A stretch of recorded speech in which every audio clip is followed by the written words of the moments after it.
ایک دفعہ بادشاہ وقت کو خیال آیا تو انہوں نے حضرت بختیار کاکی رحمت اللہ علیہ کو دعوت نامہ بھیجا کہ حضرت آپ میرے پاس تشریف لے آئیں اور میرے ساتھ کھانا تناول فرمائیں۔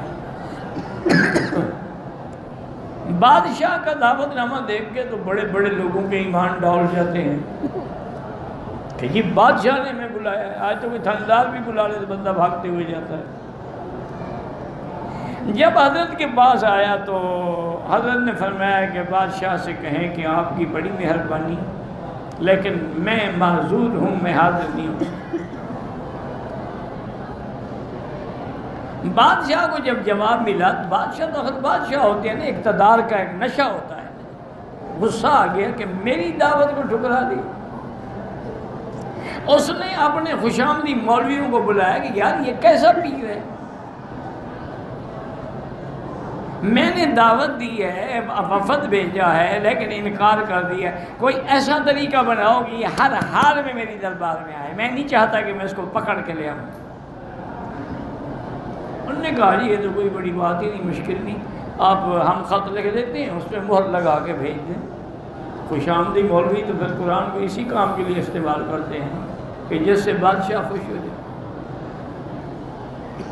انہوں نے بادشاہ کی طرف سے خط لکھا اور یہ آیت لکھی، اطیعوا اللہ و اطیعوا الرسول و اولی الامر منکم، اللہ کی بھی اطاعت کرو، اللہ کے رسول کی بھی اطاعت کرو، اور وقت کے حاکم کی بھی اطاعت کرو۔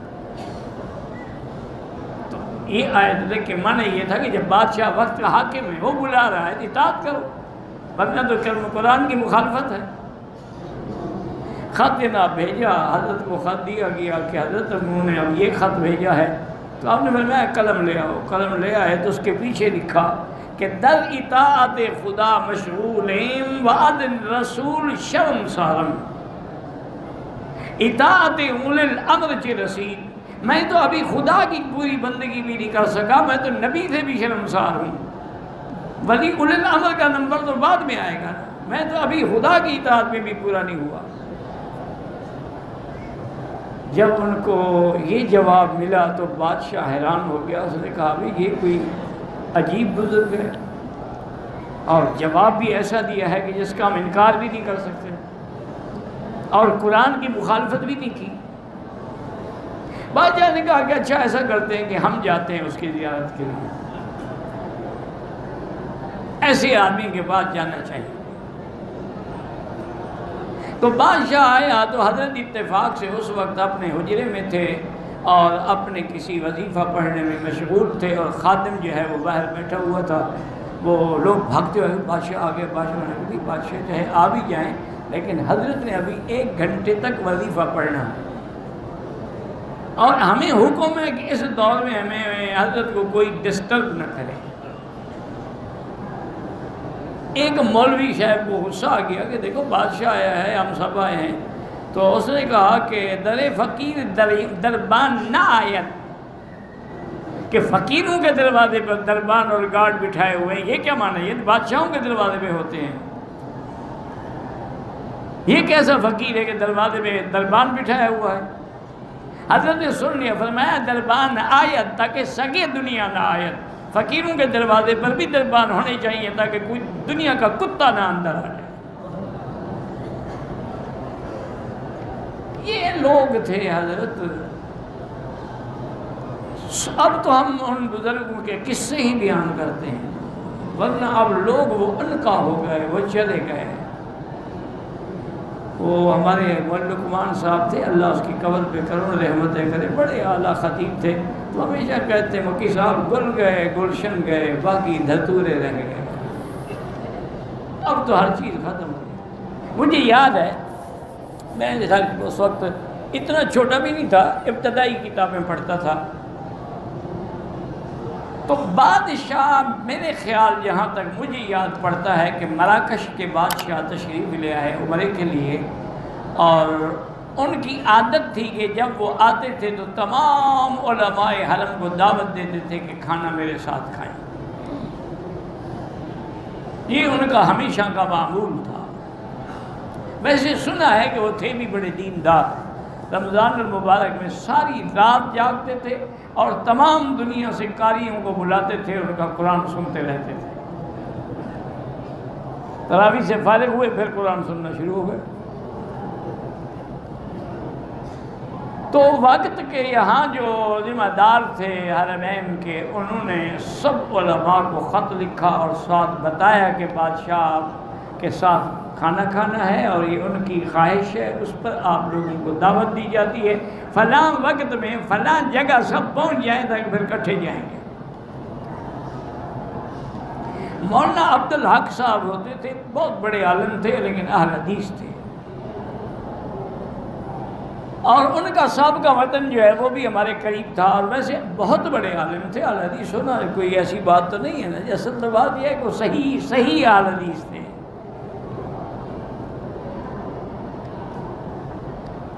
تو وہ جو یہاں کے حرم کے ذمہ دار تھے نا، تو ان نے مولانا عبدالحق صاحب کے ذمہ لگایا کہ یہ خط حضرت کے پاس لے جائیں۔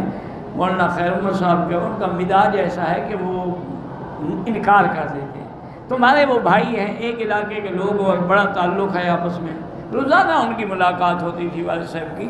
والد صاحب آتے ان کے پاس بیٹھ جاتے ہیں، وہ پہلے آ جاتے ہیں، والد صاحب کے پاس آ کے بیٹھ جاتے۔ وہ خط لے کے آئے اور انہوں نے کہا کہ بھائی جان، گزارش یہ ہے کہ آج میں ایک بات آپ سے کہتا ہوں، لیکن بھائی کی حجت سے یہ بھی کہتا ہوں کہ انکار نہیں کرنا۔ اور میں کہو تو صحیح، پہلے تمہاری کون سی بات کا میں نے انکار کیا ہے؟ انہوں نے کہا یہ دعوت نامہ ہے، کل فلاں وقت جانا ہے، میں بھی آ جاؤں گا اور اکٹھے چلیں گے، ایسا نہ ہو کہ اس قسم کی دعوت کا انکار کر دیں تو ان کو ناراضگی ہو اور آپ کو حرم سے بھی نکال دیں۔ تو آپ نے وہ خط پڑھا اور فرمایا کہ بھائی عبدالحق، میں اس گھر میں اللہ کے دروازے کے لیے آیا ہوں، میں جس بادشاہ کے دروازے پہ بیٹھا ہوں اس سے کوئی بڑا بادشاہ نہیں، لہذا میں نہیں جاؤں گا۔ نکال دیں گے تو کیا ہے، میں نے وہاں پاکستان میں جانے کے بعد کوئی ڈاکے مارنے، وہاں بھی بخاری پڑھانی، حدیث پڑھانی، تفسیر پڑھانی، نکال دیں، لیکن میں نہیں جاؤں۔ حضرت نے بڑا اصرار کیا، بھائی بھی تھے، حجت بھی تھی اور برابر کے چوٹی کے علماء تھے، انہوں نے کہا میں نہیں جاؤں گا بھائی، بس۔ والد صاحب نہ گئے۔ عشاء کی نماز کے بعد جب درس ختم ہو جاتے تھے تو والد صاحب کافی دیر لمبی بیٹھ کے کچھ پڑھتے تھے، اللہ عالم کیا پڑھتے تھے، بہرحال قرآن حدیث اور کیا پڑھنا تھا۔ مولانا عبدالحق صاحب آ گئے، ملے اور کہنے لگے بھائی جان تم نے بہت اچھا کیا کہ نہیں گئے، میں وہاں جانے کے بعد سوچ رہا تھا کہ اگر تم ہوتے تو ساری مجلس میں گڑبڑ ہو جاتی کہ ہمیں 2 گھنٹے تم نے بٹھائے رکھا، وقت نہیں، ابھی آئیں گے ابھی آئیں گے ابھی آئیں گے۔ 2 گھنٹے کے بعد صرف ہاتھ ملایا، کھانے پہ بیٹھ گئے۔ اب ہمیں کھانے کا بھی پتہ نہیں، اتنے کھانے ہیں، اتنے انواع و اقسام ہیں، میں سمجھ نہیں آتی کون سا شروع کریں، کہاں سے کھانا ہے کہاں سے نہیں کھانا۔ بادشاہوں کے کھانے تھے، ہمیں جو سمجھ آیا تھوڑا بہت کھایا، اس کے بعد نے ایک لفافہ پکڑا دیا۔ ہم گھر میں آئے تو دیکھا تو اس میں 500 ریال تھے، یہ ہدیہ ملا۔ میں نے کہا اچھا ہوا کہ تم نہیں آئے، تم بلوچ آدمی اور تم وہی کوئی نہ کوئی گڑبڑ کر دیتے تو سب کے لیے مصیبت بن جاتی۔ والد صاحب بھی پتہ نہیں کس خیال میں بیٹھے تھے، کہنے کہ مولانا عبدالحق ایسا کرو میرا مسلح اٹھاؤ ذرا دیکھو نیچے کیا ہے۔ کوئی بندہ لفافہ رکھ کے چلا گیا، مجھے پتہ نہیں کیا، میں نے دیکھا ہی نہیں، اور انہوں نے لفافہ کھولا، اس میں 5000 ریال تھے۔ انہوں نے فرمایا دیکھو تم بادشاہوں کے دروازے پہ گئے 500 ملا، میں اس بادشاہ کے دروازے پہ بیٹھ رہا 5000 پہنچا، اور بغیر مانگے یہ بھی پتہ نہیں کون دے گیا۔ خود نے کہا بھائی جان یہ تو آپ مجھے دے دیں۔ میں نے کہا میرے بھائی کو لے جاؤ، میں نے پہلے ہی نہیں دیکھا، میں کیا کروں گا پیسوں کو۔ یہ لوگ تھے، اللہ ان کی قبروں پہ کروڑوں رحمتیں فرمائے۔ اللہ تبارک و تعالیٰ ساری زندگی انہوں نے خودداری سے، فقر سے اور اپنے اصولوں پر استقامت سے گزاری ہے۔ اصل اب اہل اللہ یہ ہوتے ہیں اس لیے بعض بزرگوں نے ایک اچھی بات لکھی، انہوں نے کہا کسی پیر کو پہچاننا ہو نا تو دیکھو اس کے ارد گرد بیعت ہونے والے کون ہیں، بڑے آدمی ہیں تو سمجھو یہ مکار ہیں، اور اگر اس کے ارد گرد علماء ہیں، فقراء ہیں، غریب لوگ ہیں، سمجھو یہ اللہ والا ہے۔ آج تو حضرت ایک کاروبار بن گیا ہے، فقیری اور پیری بھی کاروبار ہے، جو مرید اچھے پیسے لائے اس کو کھانے کھلائے جاتے ہیں، اس کو جناب قریب بٹھایا جاتا ہے، اور جو غریب ہو بیچارہ وہ یار اس کو لنگر سے روٹی دے دینا۔ تو اس لیے حیات طیبہ کا معنی ہوتا ہے کہ ان کا دل اتنا مطمئن ہوتا ہے، کچھ بھی نہ ہو وہ بادشاہ ہے۔